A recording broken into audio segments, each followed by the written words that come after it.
जय श्री राम प्रेमी भक्तों सावन के महीने में आप प्रतिदिन यह महाशक्तिशाली मंत्र केवल 3 बार बोलेंगे तो चाहे दुनिया की कितनी ही बड़ी कोई भी इच्छा हो 1 महीने के अंदर जरूर जरूर जरूर पूरी होगी।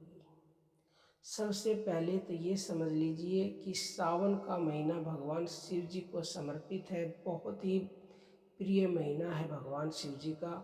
और वैसे भी 4 जो ये महीने होते हैं चातुर्मास जिनको बोलते हैं, इनमें विष्णु भगवान तो गहरी नींद में सो जाते हैं और पूरी सृष्टि का भार शिव जी संभालते हैं। और फिर ये सावन का महीना उन्हीं महीनों में आता है। तो आप इस सावन के महीने में ऐसा प्रतिदिन बोलें। और अब हम बता देते हैं कि 3 बार ही क्यों बोलना है। 3 का बहुत विशेष महत्व है। देखो, 3 का मतलब शिव जी को त्रिलोकी कहा जाता है, तो 3 का खास महत्व है।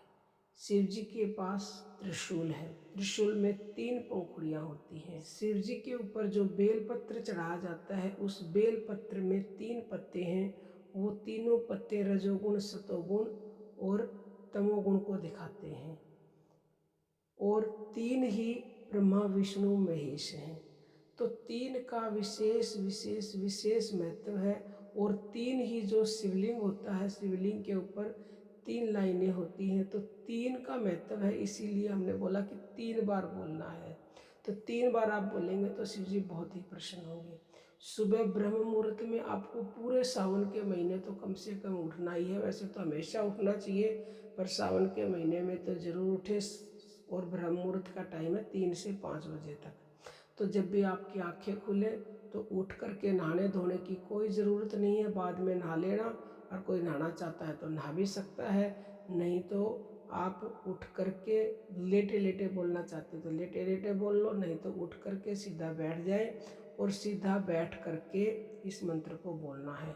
मंत्र तो शिव जी के कई हैं, लेकिन जो सबसे शक्तिशाली सर्व इच्छा पूर्ति मंत्र है, सर्व सिद्धि कारक मंत्र है और बोलने में बहुत ही सरल, सुगम और छोटा सा मंत्र है। मंत्र को नोट कर लीजिए। मंत्र इस प्रकार है, ओम नमः शिवाय। और इस मंत्र को 3 बार बोलना है। वैसा आपको मन में बोलना है या फिर प्राणों के द्वारा बोलना है। और बोल करके आप अपना, अगर कोई ज़्यादा बोलना चाहता है तो ज़्यादा भी बोल सकता है, कोई दिक्कत नहीं है। और कई बार कमेंट आते हैं कि ओम नमः शिवाय का जब औरतें नहीं कर सकती।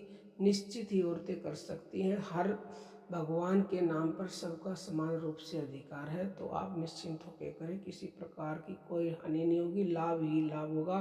और कोई भी आपकी इच्छा होगी वो भी जरूर जरूर जरूर पूरी होगी। भोलेनाथ शीघ्र प्रसन्न होते हैं, इसलिए उनको भोले बाबा कहा जाता है। अब हम अपनी वाणी को विराम देते हैं। जय श्री राम।